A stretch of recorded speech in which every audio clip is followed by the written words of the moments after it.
So we are going to start with dimensions. What are dimensions? So basically what we will do is we will write the dependence. जैसे ऐसा unit लिखना है, बहुत ही simple से example से शुरू करते हैं. स्पीड. तो स्पीड क्या होता है? Distance upon time.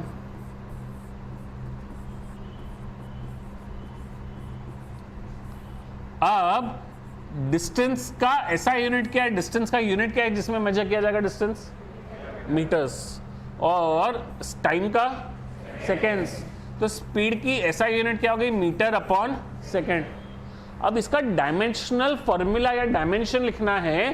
तो डायमेंशन लिखने के लिए अगर हम बेसिक क्वांटिटी से बात करें तो हम m की पावर, l की पावर और t की पावर में किस तरीके से वेरी कर रहा है. Where m is mass, l is length, t is time. तो इसमें क्या हो रहा है? ऊपर डिस्टेंस मतलब क्या हो गया? Length. Divided by time. Time ही है वो, तो टाइम ही है. तो t1 L1 upon t1 which is return as L1 t raise to power -1. तो ये क्या हो गया? डायमेंशनल फॉर्मूला या फिर डायमेंशन किसका? स्पीड का. इसको ऐसे भी लिखते हैं या ऐसे भी लिखा जाता है. m0 L1 t-1. क्लियर है? अब अगर एरिया निकालना है, एरिया क्या हो जाएगा? जो भी साइड स्क्वायर करेंगे, डिस्टेंस स्क्वायर करेंगे, पाई आर स्क्वायर करेंगे, तो पाई तो क्या है? कांस्टेंट है. तो साइड का स्क्वायर. अब साइड का मतलब साइड यानी कैसे गिनेंगे हम? किस टर्म्स में गिनेंगे साइड? लेंथ. तो इसका ऐसा यूनिट तो मीटर स्क्वायर रहेगा और ये हम लेंथ के टर्म्स में गिनेंगे तो लेंथ का स्क्वायर, जिसको लिखते हैं L2. तो एरिया का डायमेंशनल फॉर्मूला क्या हो गया? L2 L square. क्लियर है क्या? वॉल्यूम. वॉल्यूम का डायमेंशनल फॉर्मूला L क्यूब. उसको आप m0 L3 T0 भी लिख सकते हैं. बाकी L cube will be the dimensional formula for volume. Clear है क्या सबको?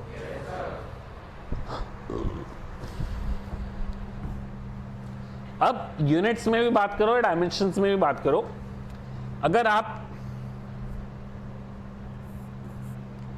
सबट्रैक्ट करते हैं या ऐड करते हैं क्वांटिटीज को,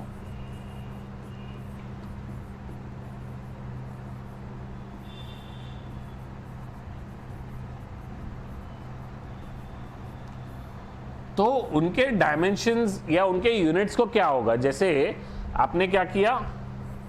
20 kg में से 7 kg को सबट्रैक्ट किया तो क्या बचेगा? 13 नहीं बचेगा, सिर्फ 13 kg बचेगा. तो जब सबट्रैक्ट कर रहे थे तो जो दोनों का यूनिट था वही मेरे आंसर का भी यूनिट हो गया. अगर 20 kg -7 मीटर्स कर दिया तो ये कितना होगा? होगा ही नहीं. This is not defined. Defined ही नहीं है, पॉसिबल ही नहीं है. हम किसको सबट्रैक्ट कर सकते हैं? सेम यूनिट वाली क्वांटिटीज को. सेम यूनिट होना चाहिए यानी कि सेम डायमेंशन होना चाहिए. सेम क्वांटिटीज को सबट्रैक्ट कर सकते हैं. वजन को लेंथ से, डिस्टेंस से सबट्रैक्ट नहीं किया जा सकता. ठीक है? तो ये हमारा ये हो गया. तो ऐड करते हैं, सबट्रैक्ट करते हैं तो क्या होता है? जिनको ऐड कर रहे हैं, सबट्रैक्ट कर रहे हैं, आंसर का भी डायमेंशन, आंसर का भी यूनिट क्या रहेगा? सेम वही रहेगा. इसका यूज कहां पे है? अभी चेंज इन वेलोसिटी का यूनिट क्या रहेगा फिर? या चेंज इन वेलोसिटी का dimension?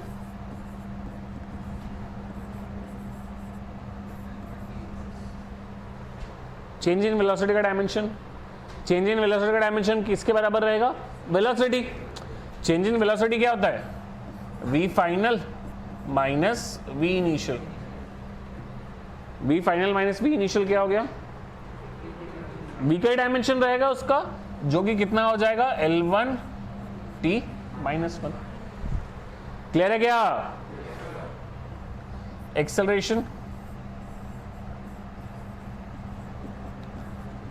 Acceleration is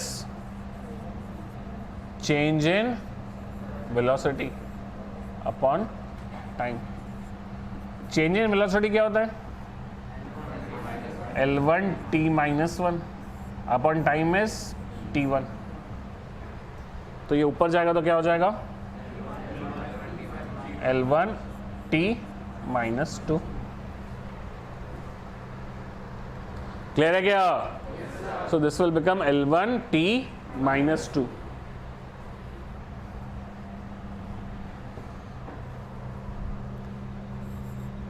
density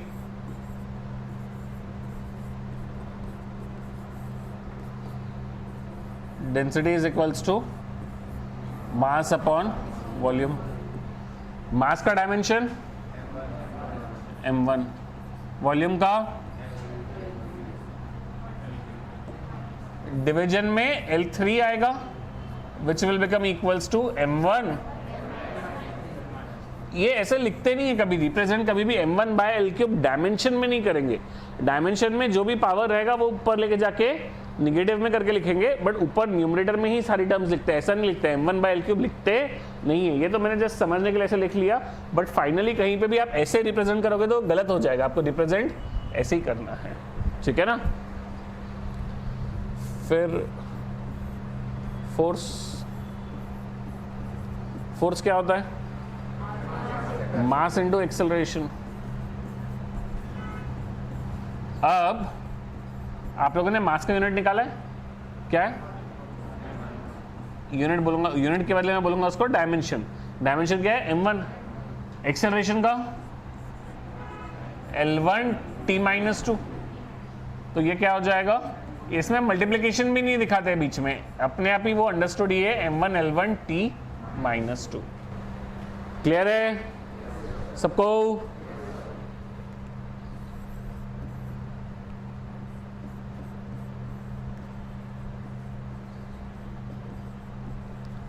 momentum formula mass into velocity. Mass को velocity is L1 t minus one.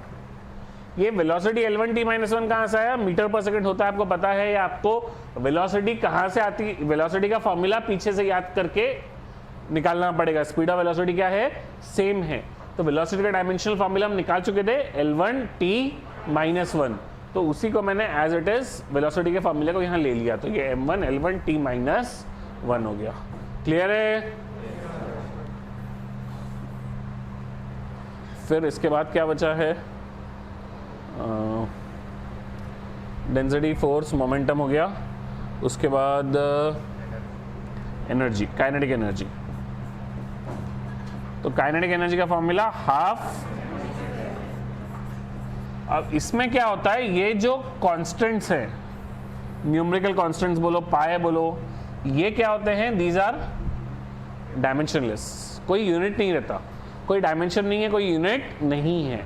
तो जब हम डायमेंशनल फॉर्मूला लिखेंगे तो मास का डायमेंशन क्या है? m1। वेलोसिटी का L1 t माइनस वन का स्क्वायर। सर हम हाफ नहीं लेंगे क्या? पावर में लगाएंगे हाफ, पहले लगाएंगे, कहाँ लगाएंगे? कहीं नहीं लगाएंगे। ये हाफ क्या एक नंबर है मल्टीप्लिकेशन में, उसको हम लेते नहीं है। तो वो सीधा m1 इंटू L1 t की पावर माइनस वन का स्क्वायर।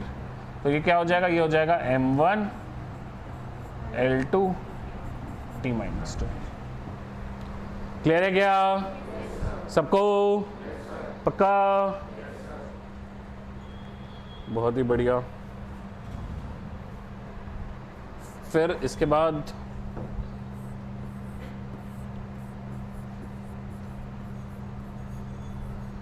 प्रेशर का formula force per unit area.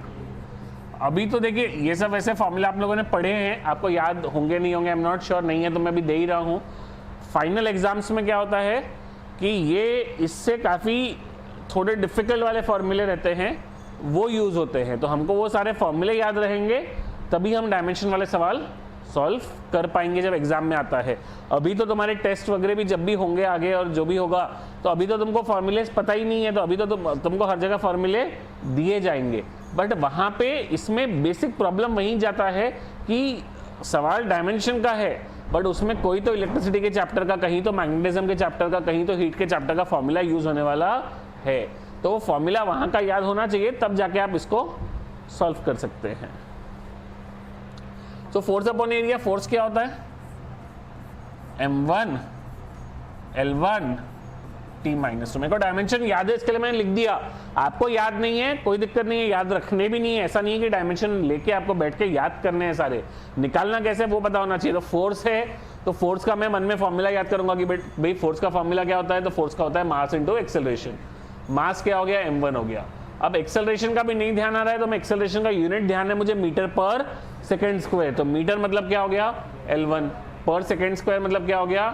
T2। तो उसको लिख दिया मैंने m1 L1 T माइनस 2। तो याद नहीं है तो इस तरीके से आप निकाल सकते हैं। अब मैंने इतना यूज किया कि मुझे याद हो गया है, आप भी probably by the end of the chapter basic वाले तो आपको भी याद हो जाएंगे। डिवाइडेड बाय एरिया क्या होता है? L square.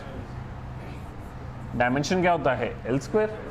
जब ये सिंप्लीफाई होगा तो L1 अपॉन L2 क्या हो जाएगा? L minus 1। तो m1 L minus 1 T minus 2, ये आ गया प्रेशर। क्लियर है क्या सबको?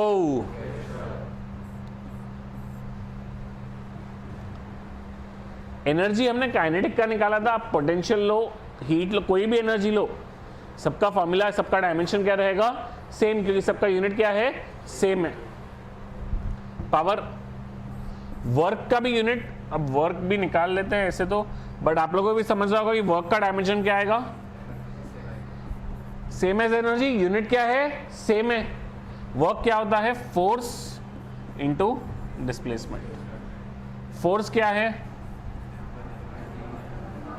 m1 L1 T minus 2 into ये s क्या है? यहां बहुत बार कंफ्यूजन होता है घाई गड़बड़ में।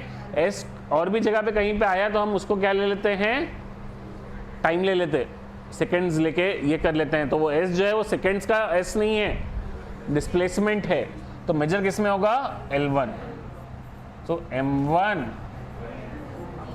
L2 T minus 2। क्लियर है क्या सबको? पावर,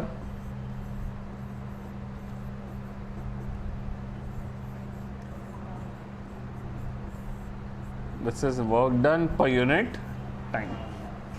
वर्क का formula in the sense dimension m1 L2 T minus 2 upon time का T1। तो वो क्या हो जाएगा? m1 L2 T minus 3। Clear है क्या सबको?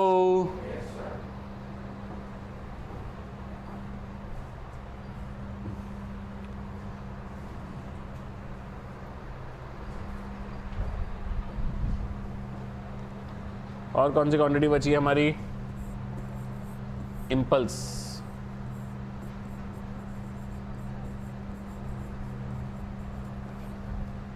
इम्पल्स का फॉर्मूला फोर्स इंटू टाइम।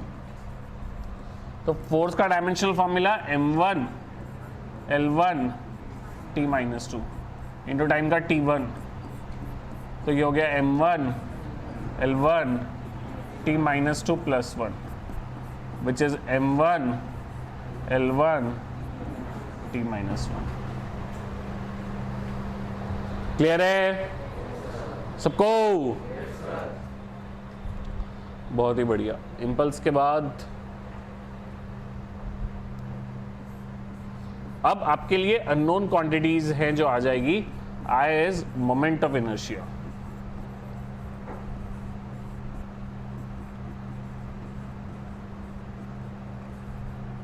तो इसका फॉर्मूला जो होता है वो होता है m इंटू आर का स्क्वायर, मास इंटू रेडियस का स्क्वायर। तो पढ़ेंगे हम लोग आगे जाके रोटेशन में मोमेंट ऑफ इनर्शिया क्या होता है। हमको तो डायमेंशनल फॉर्मूला निकालना है, सिर्फ मास का dimensional formula m1, r square का L2, तो डायमेंशन क्या हो जाएगा सीधा m1 L2। क्लियर है क्या सबको?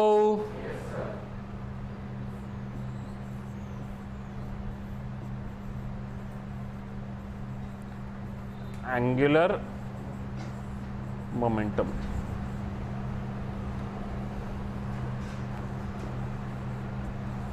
एंगुलर मोमेंटम का फॉर्मूला, एंगुलर मोमेंटम का फॉर्मूला होता है mvr,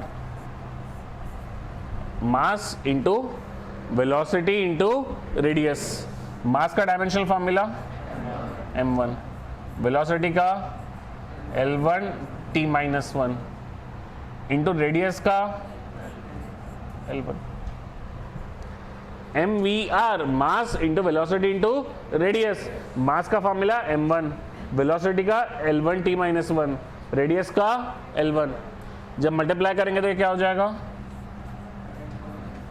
m1 L2 t-1। Clear है क्या सबको?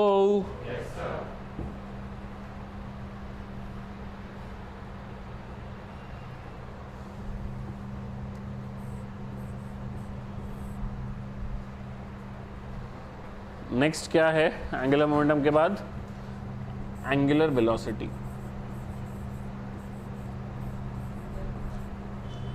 ये जस्ट इससे क्या हो जाएगा, आप सारे टर्म्स का नाम एक बार सुन लेंगे, सिंबल क्या है वो एक बार आप देख लेंगे, बाकी डिटेल में सबके मीनिंग्स क्या है वो तो हम उस चैप्टर में पढ़ेंगे, वो मीनिंग्स हमको आज नहीं पढ़ने हैं। तो angular velocity is omega which is equals to v by r, velocity by radius. तो वेलोसिटी बाय रेडियस करेंगे तो क्या हो जाएगा, वेलोसिटी का dimension L1 t-1 upon radius is L1, तो इसका डायमेंशन क्या हो जाएगा t-1। क्लियर है क्या सबको? 15th angular acceleration.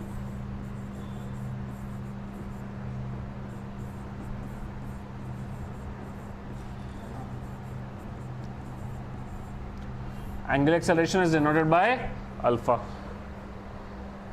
तो अल्फा क्या होता है, ए बाय आर।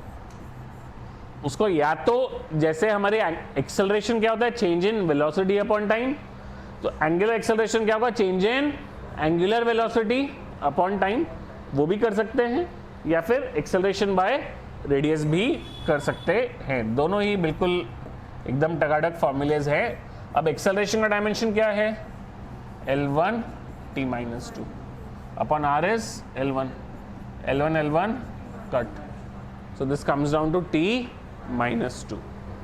क्लियर है सबको?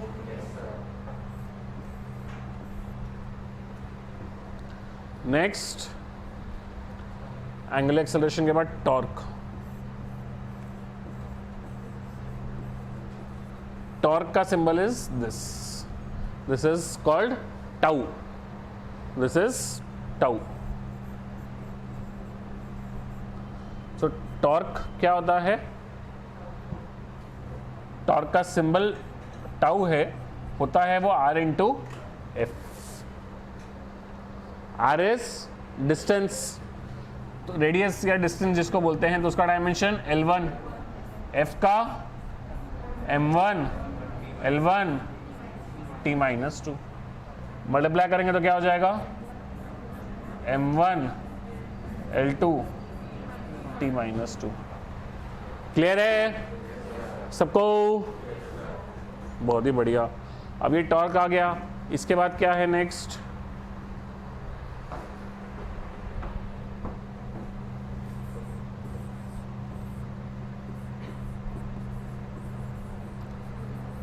Angular momentum. So angular momentum किससे डिनोट किया जाता है, formula m into v into are.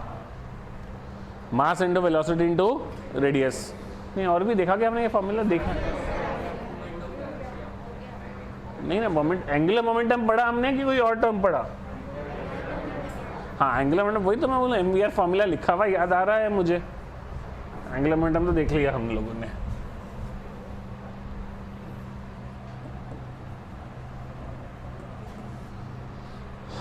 और कौन से वेरिएबल्स बचे हैं? पावर वगैरह ये सब तो हो गया हमारा। फिर हम थोड़ा सा आगे ग्रेविटेशन में चलते हैं। थोड़ा एक अच्छा डिफरेंट सवाल है, हमको डायमेंशनल फॉर्मूला निकालना है किसका? कैपिटल जी का। कैपिटल जी क्या है? Gravitational constant. Acceleration due to gravity नहीं है, न्यूटन्स लॉ ऑफ ग्रेविटेशन शायद सीबीएसई वालों ने स्कूल में नहीं पढ़ा होता है, मेरे को ध्यान नहीं पढ़ा है कि नहीं पढ़ा है, स्कूल में है कि नहीं है सीबीएसई के। जी m1 m2 upon are square पढ़ा है क्या? तो इसमें g जो है वो ग्रेविटेशनल कांस्टेंट है, उसका डायमेंशन हमको निकालना है। तो हम कैसे निकालेंगे? तो हम क्या करेंगे, f का क्या होता है? f होता है g m1 m2 by r square. तो g क्या हो जाएगा? F r square by m1 m2। ठीक है, तो g क्या हो जाएगा? F r square by m1 m2। f क्या है? m1 l1 t minus 2। r का स्क्वायर, r मतलब क्या है?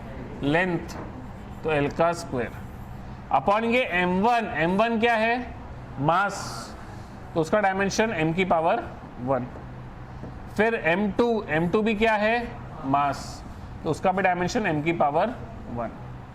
फिर हम सिंप्लीफाई करने के लिए क्या करेंगे? ये m की पावर 1, ये m की पावर 1 कट। L1 और L2 का multiplication is L3 into T की पावर -2 इंटू m की पावर -1। जो अपॉन m की पावर 1 है, ऊपर जाके m की पावर -1 हो जाएगा। तो m की पावर -1 L3 t की पावर -2। क्लियर है क्या सबको?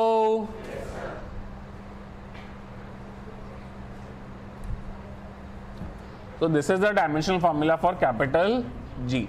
वैसे ऐसे भी गलत नहीं है, but it is always written as पहले मास, फिर लेंथ, फिर टाइम, m, l और t। क्लियर है सबको? बहुत ही बढ़िया। तो ये वो सारे केसेस हो गए जहां हमने डायमेंशनल फॉर्मूला किसके टर्म्स में निकाले? मास, लेंथ और टाइम। अब कुछ फिजिकल क्वांटिटीज हमारी फंडामेंटल की 3 ही नहीं थी, और भी थी। तो अब कुछ फिजिकल क्वांटिटीज में करंट और टेम्परेचर का यूज होता है। तो जिन फिजिकल क्वांटिटीज में करंट आ जाएगा, तो उस करंट को डिनोट करने के लिए क्या यूज करते हैं? ए या फिर आई। और जहां पे टेम्परेचर आ जाएगा,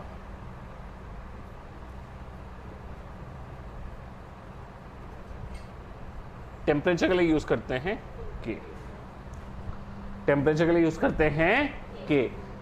करंट के लिए मेरे को लगता है I generally is used more ये, but mostly I think so I use होता है, a I am not very sure, but ठीक है। Current is denoted by I, temperature is denoted by K. फिर अब जैसे एक बहुत ही सिंपल से एग्जांपल को अगर हम लोग देखें जिसमें ये यूनिट यूज आ रहा हो, तो वो है चार्ज। तो चार्ज क्या होता है? चार्ज का फॉर्मूला क्या है? Current into time. करंट क्या होगा?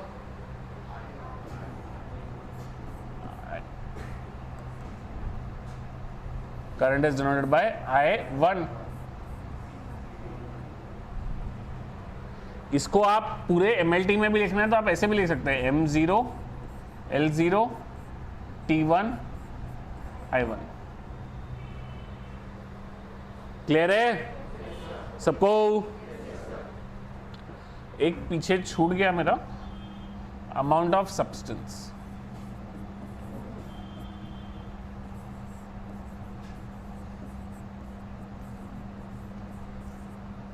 That is in short return as mole, MOL। ठीक है, स्मॉल में MOL लिखते हैं।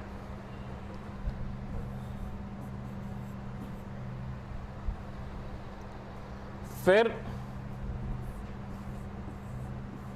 पोटेंशियल। तो पोटेंशियल क्या होता है? Work done per unit charge. Work done का dimension m1 L2 T-2 upon charge I1 T1। I1 T1 लिखो, T1 I1 लिखो, एक ही बात है, कोई दिक्कत नहीं है। अब ये जब T1 ऊपर जाएगा तो क्या हो जाएगा? m1 L2 T-3 I-1। Clear है क्या सबको? तो ये इलेक्ट्रिक पोटेंशियल या फिर जिसको हम पोटेंशियल डिफरेंस जिसको बोलते हैं, ये उसका डायमेंशनल फॉर्मूला आ गया। ठीक है,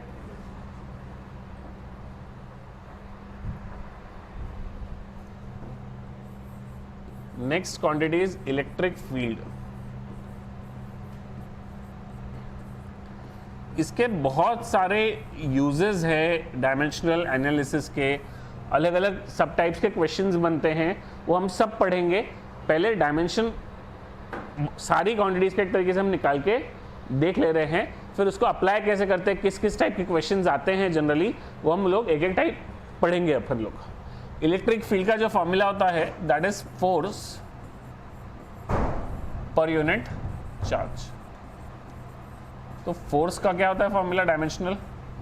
m1 L1 T-2 upon charges I1 T1। Clear है? तो ये क्या हो जाएगा? m1 L1 T-3 I-1। क्या इसका और पोटेंशियल का डायमेंशन सेम आ गया क्या? नहीं, बचावट सब टर्म सेम है। डायमेंशन में यहां पे क्या है? L की पावर 2 और इसमें यहां पे क्या है? L की पावर 1। तो that is the basic difference between both the formulas. Clear है सबको? बहुत ही बढ़िया। इलेक्ट्रिक फील्ड हो गया, उसके बाद potential, potential difference, electric field. अब थोड़ा सा कैलकुलेटिव वाला एक कर लेते हैं, के।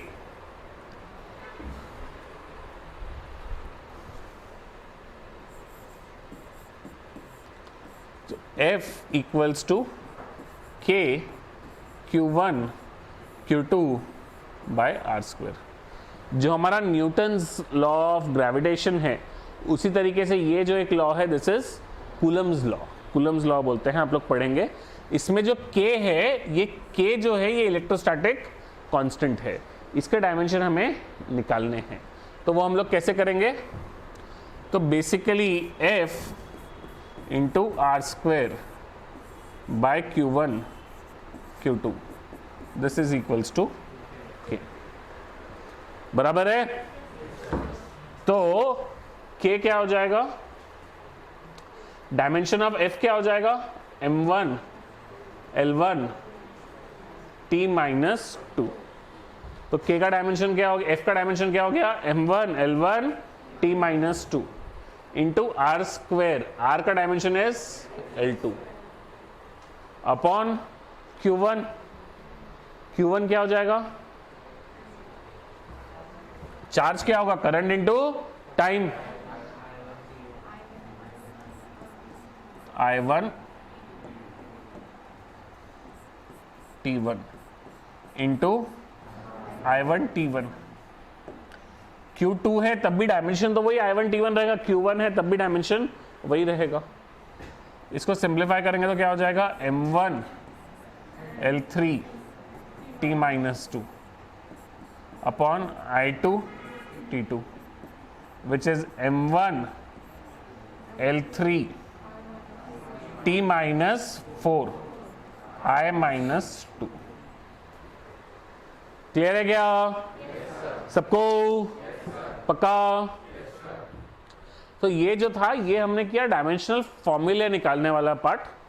अब इसके बाद यानी अभी कंप्लीट नहीं हुआ, डायमेंशनल फॉर्मूले भी और फिजिकल क्वांटिटीज के हम निकालेंगे और उसके बाद उसको अप्लाई कैसे करते हैं अलग अलग क्वेश्चंस में वो पढ़ेंगे। तो डायमेंशनल फॉर्मूलेज निकालने वाला पार्ट अभी आप नोट करना शुरू कीजिए।